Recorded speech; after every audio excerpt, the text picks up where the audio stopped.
My name is Evelyn. I'm a professor of physics at a university in New York City. For 35 years, my world has been governed by one unwavering principle: logic. I believe in what can be measured, what can be tested, what can be proven. My universe isn't a place of faith or divine purpose. It's a place of elegant equations, predictable cause and effect, and a cosmic dance of particles and forces that operates with flawless, mathematical precision. I am an atheist, a person who sees religion not as a path to truth, but as a human construct, a comfortable story we tell ourselves to fill the terrifying void of the unknown. In my lab, surrounded by my data and my instruments, I felt a profound sense of peace. The chaos of human emotion, the illogical nature of so many people's choices, all of it could be explained by a biological or a physical process. I believe that every human interaction, every thought, every feeling could, given enough data, be reduced to a formula. It was a cold, hard truth perhaps, but it was my truth, and it gave my life order. I had no room for anything that defied the laws of physics. Miracles were a simple lack of information. Prophecies were a psychological need for control in a world without it. I taught my students that the universe was a closed system. I taught them that the only light that mattered was the light we could measure, the light that travels in a straight line at 186,000 miles per second, the light that powers our cities, our homes, our lives. I was a professor, a physicist, a woman of cold, unyielding reason. I believed that every mystery had a solution, and that every solution could be found on a graph or in an equation. I was so sure of my world, so certain of my own understanding, and I had no idea that the very thing I had spent my life dismissing was about to find me. My world, a canvas of predictable formulas and absolute certainties, began to fray. As a physicist in New York City, I saw the urban sprawl as a perfect man-made ecosystem. I saw its digital heartbeat in the flashing lights of Times Square, a symphony of color and motion governed by flawless programming. But the harmony began to break.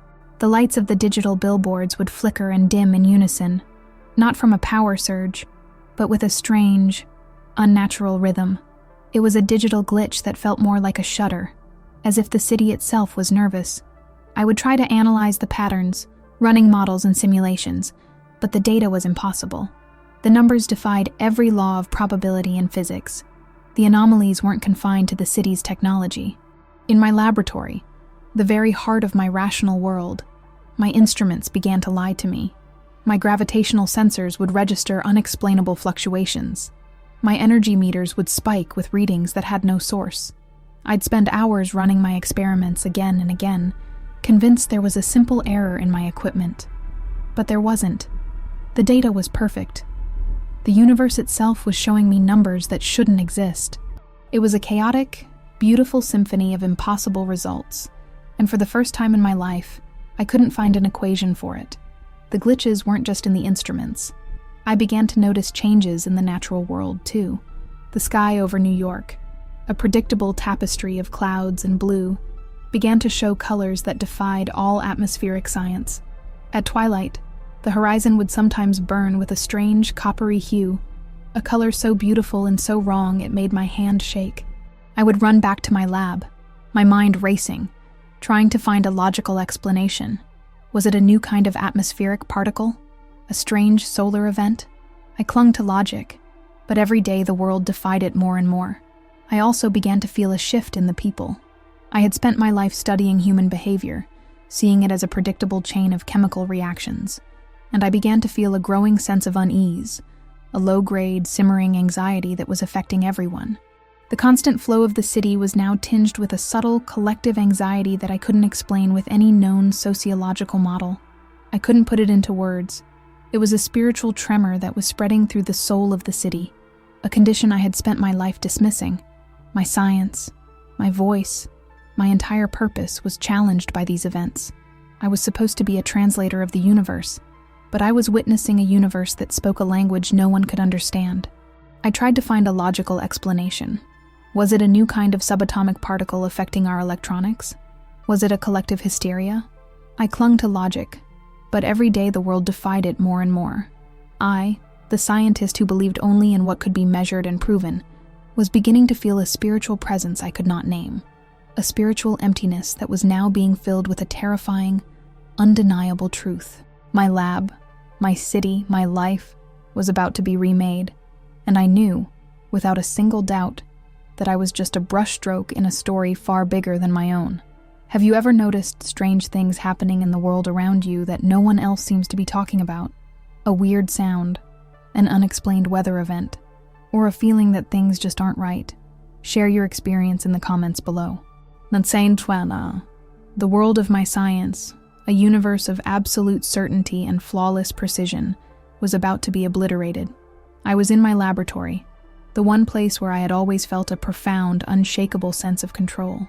I was trying to run one final set of experiments, to make sense of the impossible data my instruments had been giving me. The air itself felt charged with an unseen, unmeasurable energy. The very atoms around me seemed to be humming with a frequency I couldn't categorize. I clung to my rational mind, my fingers flying across the keyboard, trying to find an error, a glitch, a formula that could explain what was happening. But there was nothing. The numbers were perfect. The world, my world, was just fundamentally wrong. Then, the whisper became a roar. One of my energy containment units began to spark. Not a simple short circuit, but a vibrant, impossible display of light and color that defied the laws of electrical discharge.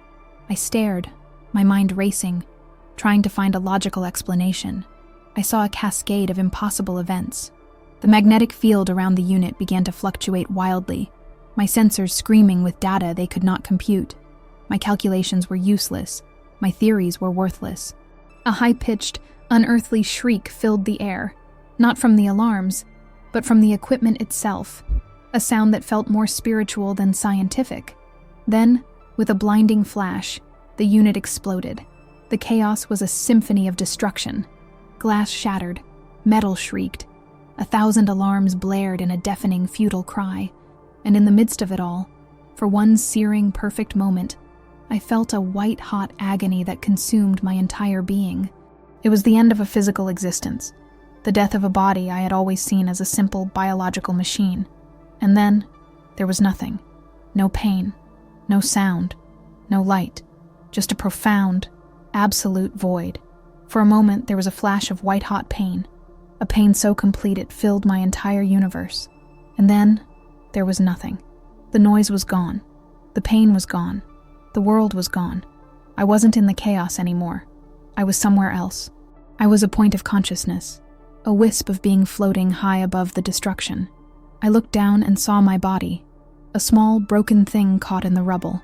I saw the lab I had spent my life trying to understand from a new, terrifying vantage point. The once ordered room was now a jumble of debris and shattered dreams. I saw the faces of my colleagues, a mask of pure, unadulterated fear. The equations I had written, the theorems I had proven, the laws I had lived by, it all seemed so small, so insignificant from this new perspective.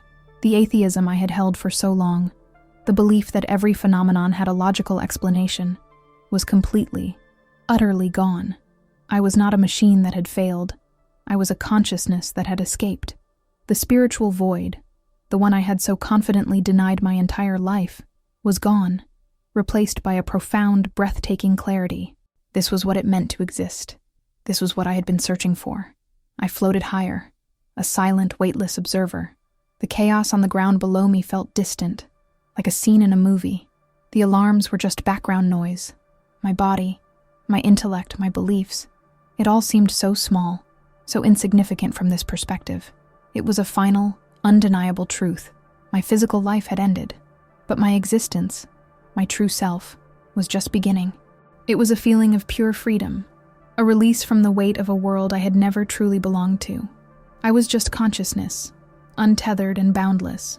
And in that boundless freedom I saw it, a light. It wasn't just bright, it was welcoming. It wasn't just beautiful, it was home.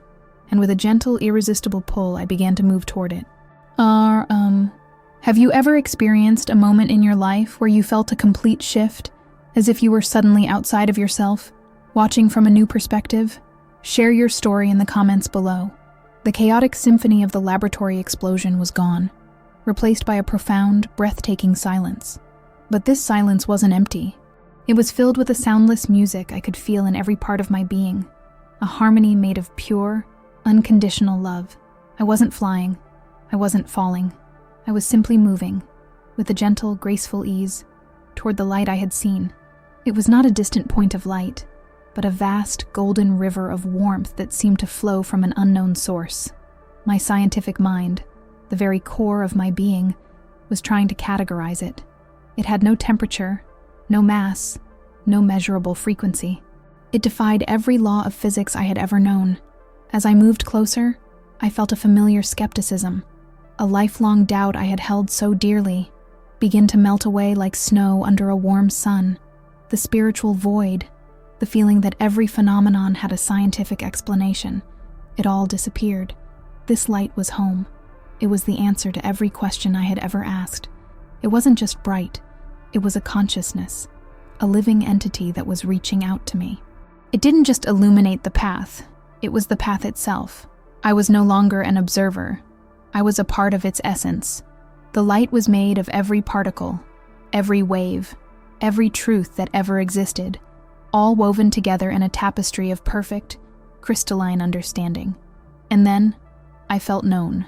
Not just my name, or my past, or my dreams. I felt known on a level so complete that every thought, every secret, every fear I had ever held was laid bare. But there was no shame, no judgment. There was only acceptance. An overwhelming, healing acceptance that made my earthly existence feel like a long, painful dream I was finally waking up from. All the anxieties, the deadlines, the frustrations of my life as a physicist, they were insignificant here. I was just a soul, clean and raw and completely at peace. The communication was not spoken, but was a deep, telepathic connection that bypassed all my human senses. The light showed me my life, not as a linear story, but as a series of interconnected moments, each one leading me to this exact point. I understood the meaning behind my skepticism, my career as a scientist, my constant search for answers. It was all preparing me for this. I saw how every human being is a part of this same light, a part of a greater whole, and how we had all, in our rush to build our own lives, forgotten that we were never truly separate. We had built a world of order and predictability, and forgotten to listen to the whispers of our own souls. As the light became my entire reality, I felt a presence forming within it, not a human form, but a symphony of light and sound, a being of pure, raw energy that felt more real than anything I had ever touched or seen. It was a being of 100 colors and 1,000 feelings, a form so powerful and so beautiful that my human mind could not contain it. I knew, with every fiber of my being, that I was in the presence of the divine. He didn't speak a word. He didn't need to. He simply showed me the truth, and in that truth, I saw the reason for my journey. I saw the reason for the darkness that was coming. Have you ever felt a spiritual connection that transcended words?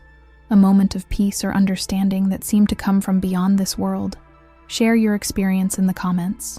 Let us know if you believe there's a light that goes beyond what we can see or touch. And the presence of the divine was overwhelming, yet I felt no fear, only a profound, sacred reverence. The communication was not a voice, but a stream of pure, unadulterated truth that flowed directly into my consciousness. He showed me the intricate web of human connection, a beautiful, delicate system we had abandoned in our rush to build a world of noise and distraction. He showed me how we had built walls of technology and materialism around our hearts, and how that spiritual emptiness, the one I had tried to capture in my theories, was a reflection of a global condition. The light I had just experienced was the truth of our being, and the world was turning away from it. Then, the message shifted. The feeling of love was joined by an urgent, foreboding sense of warning. He showed me the 3 days of darkness. It wasn't a punishment, but a direct, inevitable consequence.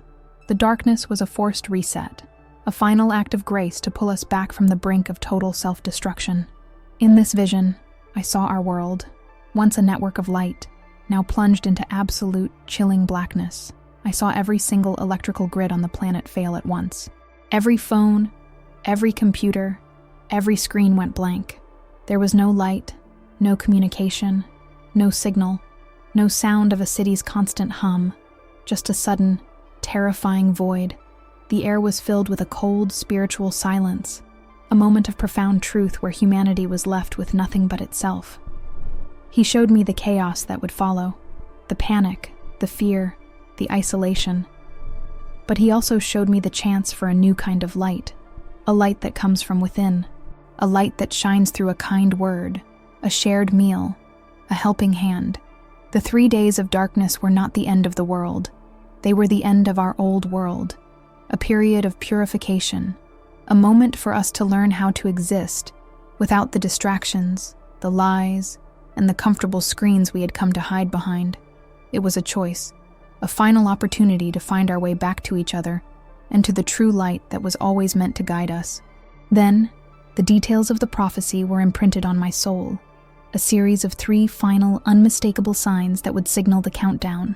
The first was an unprecedented series of synchronized earthquakes, too small to cause significant damage, but large enough to ripple through the core of the planet, a final groan from the Earth itself. The second was an atmospheric phenomenon, a bizarre, audible hum that would be heard simultaneously by people all over the globe, a sound that no scientist could explain. The final sign, the one that would trigger the 72-hour countdown to the darkness, would be the sudden and complete failure of a major global communication network, a network believed to be impenetrable and unhackable. It was all a perfect, terrifying sequence, a final warning. I felt the weight of this knowledge settle on my soul, a deep, cold dread that made my spiritual emptiness feel like a warm hug in comparison. I was no longer a civilian. I was a messenger. The vision began to fade, and I felt the gentle pull away from the divine presence. I fought it. I wanted to stay in that light, in that perfect peace. But I knew, with a heartbreaking certainty, that my journey wasn't over. My purpose was to go back, to carry this truth back to a world that was deaf to the whispers and blind to the signs. The gaze of the divine was full of a profound sorrow, not for me, but for a world that was sleepwalking toward its fate. My mission was now a burden, a sacred one, that I had to carry. I had to go back to the darkness and be the messenger of the light. Do you believe humanity is receiving warnings from a higher source? Or are we simply sleepwalking towards a crisis of our own making? Share your thoughts below. The peace was gone. The overwhelming love of the light and the profound truth of the vision were ripped away, replaced by the jarring reality of my own broken body. My spiritual self, free and weightless, was violently shoved back into the confines of flesh, bone, and pain. The silent music of the divine was replaced by the chaotic noise of a world in ruin, the shouts of first responders, and the searing agony in my limbs. The world was a blinding blur of harsh emergency lights and anxious faces. My consciousness was forced back into a body that felt alien, a vessel that was trying to reject me. I was back, and it hurt. I tried to speak, to tell them what I had seen, but my throat was raw, and my voice a weak whisper. Medics, my new caretakers, moved with a frantic, professional energy in a makeshift medical tent. They were my heroes, but their world was so small, so confined to what they could measure and observe. They didn't see the light I had met. They only saw a trauma victim with a scientific problem to be solved with medical expertise. They gave me morphine. They spoke in hushed tones about my injuries, their hands moving with practiced speed. I heard them talking, their voices a muffled blur of jargon. "She's stabilizing," one said. "She's alive," said another. They were celebrating a success. I was grieving a loss, the loss of a peace I had never known, the loss of a truth I had just discovered. My colleagues arrived at the hospital, their faces a mix of tears and profound relief. My closest friend, a fellow physicist, held my hand, her grip so tight it hurt. She saw her colleague who had miraculously survived a catastrophic lab accident. She could not see the woman who had stared into the face of the divine and was burdened with a truth about the end of the world. I tried to tell them, my words feeling so small, so inadequate. "I died," I whispered, the words sounding foreign even to my own ears. He told me, "The world is not ready." Their faces, once so full of relief, changed to a polite, heartbreaking concern. They glanced at the doctors. The doctors spoke of trauma-induced hallucinations, of post-anoxic brain injury, of the brain creating comforting narratives in the face of near-death terror. They gave my spiritual awakening a medical diagnosis. They put my truth in a box they could understand. a box of polite disbelief and pity. The isolation was a physical weight on my chest. I was surrounded by people who loved me, yet I had never felt more alone. The perfect telepathic clarity of the vision was now a jumble of disjointed memories that no one could comprehend. They'd ask me about the explosion, and I would try to tell them about the silence, the light, the feeling of rising above it all. They would just nod, their eyes full of pity. My friends tried to comfort me, talking about how lucky I was to be alive, how I just needed to rest and heal. Their world was still the same, a world of predictable machines and predictable humans. But my world was fundamentally changed. I was living with the knowledge of a coming silence, a coming darkness that they were completely blind to. It wasn't until a few days later, from my hospital bed, that a chilling dread confirmed my worst fears. A news report, flashing silently across a screen in the waiting room, showed an unprecedented series of minor earthquakes in remote areas of the world. Scientists were baffled. The quakes were too small to cause damage, yet they seemed to be synchronized. My heart pounded. The first sign, the final groan of a planet that was already sick. The world saw a strange geological phenomenon. I saw the first tremor of a prophecy. They thought I was a victim, but I knew the truth. My life as a scientist had ended, and humanity's was about to. Have you ever had a deeply personal experience that you tried to share, only to be met with disbelief or misunderstanding? How did it feel to know a truth that no one else could see? Share your story in the comments. Your experience is valid. I came home to a world that looked exactly the same, but felt fundamentally different. My apartment in New York City, once a sanctuary of logical comfort, was now a cage. I watched the news with a new kind of terror, a terrible knowing that no one else shared. The reports about the minor, synchronized earthquakes became more frequent, more widespread. They were too small to cause damage, so the news channels treated them as a curiosity, a scientific anomaly. To me, they were the planet's final warning, the very first tremor of the coming end. My scientific mind now understood their purpose, even if my rational self could not. Then came the hum, a low-frequency vibration that seemed to have no source, yet was being reported by millions of people across every continent. People online called it the world's strange new song. I called it the sound of a countdown. Scientists offered 100 different theories, none of them fitting. The sound was impossible, a physical impossibility that defied all our understanding. To the world, it was a mystery. To me, it was a direct message, a sound I had felt in my vision, a sound that told me the second sign had manifested. I'd lie in bed at night, and I could feel the low thrumming in my bones, a silent, relentless rhythm that spoke of a coming silence. The scientific passion that had defined my life was now replaced by a frantic, consuming urgency. I tried to talk to my colleagues, to the fellow physicists I had spent my life debating with. I showed them the articles about the hum and the earthquakes. "Don't you see?" I would plead, my voice raw with a desperation they couldn't comprehend. "This is what I was shown. This is happening. We have to prepare." They looked at me with a profound sadness. They saw a scientist, a fellow academic, struggling with post-traumatic stress after a terrible accident. They would gently tell me I was imagining things, that I just needed to rest and heal. They saw the world as a place of minor inconveniences. They couldn't see the great, final collapse that was just around the corner. The isolation was a physical burden. I was a messenger with a truth so heavy, it was crushing me, but there was no one to share it with. I'd go out into the city, and I would see my neighbors rushing to work, my friends laughing over coffee, all of them completely unaware that their world was about to change forever. I wanted to scream. I wanted to shake them and make them listen, but I knew it was useless. Their ears were still deafened by the noise of the old world. The final sign arrived not as a quiet whisper, but as a global scream. A news alert flashed across my phone, a massive, unexplainable solar flare that had just erupted from the sun. But it wasn't a single event. It was the third in a series of synchronized flares that were baffling astronomers. As a result, the world's most advanced, secure global communication network, the one believed to be unhackable, went completely dark. All over the world, millions of phones went silent. The final link was severed. The hum stopped. And in that moment, I knew with a chilling certainty, the 3 days of darkness were coming. The 72-hour countdown had begun. Have you ever noticed something strange in the news or in your daily life? A coincidence, a weird event that you couldn't explain? What was it? And did you have a feeling it meant something more? Share your thoughts below. The final hum had died. The last communication network had gone silent. My heart pounded with a purpose more fierce than any I had ever felt. I knew my time had come. The terror was still there, but now it was a cold, hard stone in my stomach, mixed with a fierce, burning purpose. I had 72 hours. My science was no longer just a form of logic. It was a desperate final warning. I had a mission, and I could no longer be silent. I started by creating the biggest, most frantic message of my life.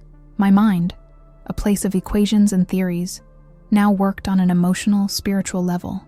I wrote a public post on every platform I could, my words a mix of scientific jargon and spiritual urgency.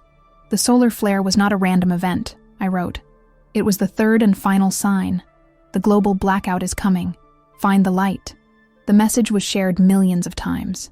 Not because people believed me, but because I was the only person with a concrete answer to the chaos. My face, once seen as a symbol of scientific rigor, was now a meme, a viral image of a panicked prophetess. My message, once a whisper, was now a global scream. The world had gone from rational skepticism to a frantic, collective panic. I watched the news, the broadcasts a blur of terrified faces. The anchors, once so composed, were now stammering, trying to find words to describe the unexplainable grid failures, the unpredicted storms, and the unexplainable drop in global temperatures. World leaders were on television, trying to calm their populations, but their words were empty. They spoke of resilience and hope, but their eyes held a silent terror. They were staring into a void they couldn't explain. I, an atheist scientist, was now a spiritual leader to a world that had lost all faith in its own logic. My mission was no longer to just warn, but to be a source of light. I went to my neighbors, people I had known for years but never truly talked to. I helped them fill their bathtubs with water. I helped them find non-perishable food, and I helped them calm their children. I didn't speak of prophecies or angels. I spoke of survival, of human connection, of the need to be a family in the face of the unknown. The spiritual peace that I had found in the light was now my strength. My purpose was no longer to prove something to the world, but to be a living example of what was possible in the darkness. As the sun began to set on the final day, I found a quiet place to sit, a small park overlooking the endless sea of lights of New York City. I had done everything I could. The clock in my soul was almost at zero. The city was still vibrating with a desperate, frantic energy, but I could feel the silence beneath it, the promise of a coming darkness. The world was about to enter a new kind of night, and I could only pray that someone, somewhere, had listened. My journey as a scientist was ending, and a new one, for all of humanity, was about to begin. As the world holds its breath in the final moments, what would you be doing? Who would you be with? What would be most important to you? Share your thoughts below. The final second ticked away.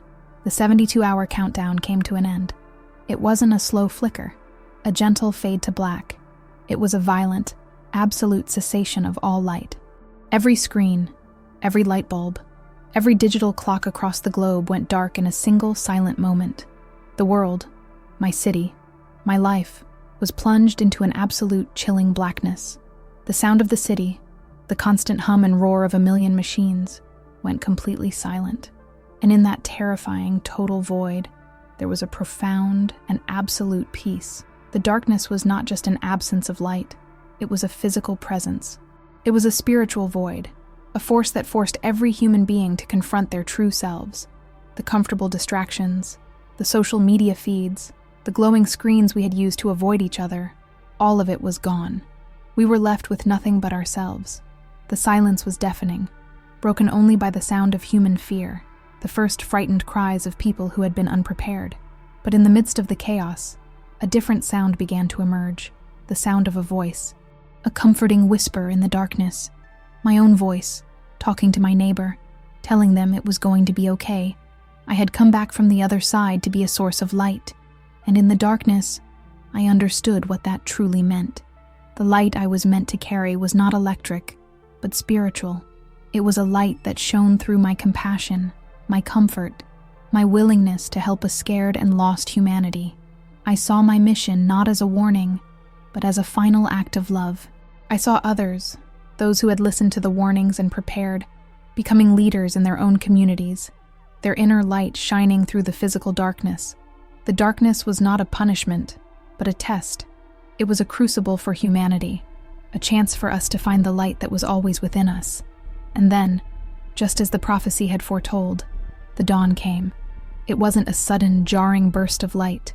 It was a slow, majestic, and unbelievably beautiful return. The sky, once a black void, began to show the first hint of color, a soft, ethereal glow that felt more spiritual than physical. The light was different. It was warmer, softer, more beautiful.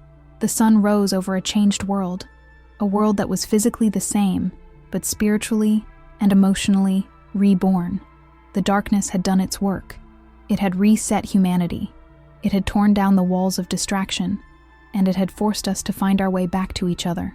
The prophecy was complete. My journey was over, but a new one, for all of humanity, was just beginning.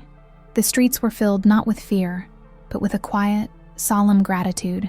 People were looking into each other's eyes, truly seeing each other for the first time. The world was not ready for the darkness, but it had survived. It had been reborn. The light had returned. And in that new dawn, I knew that every equation, every theory, every logic I had ever known was just a small part of a bigger, more beautiful truth. Intini, what do you think a new dawn would look like for humanity? If we were given a second chance, what do you think we would do with it? Share your thoughts below.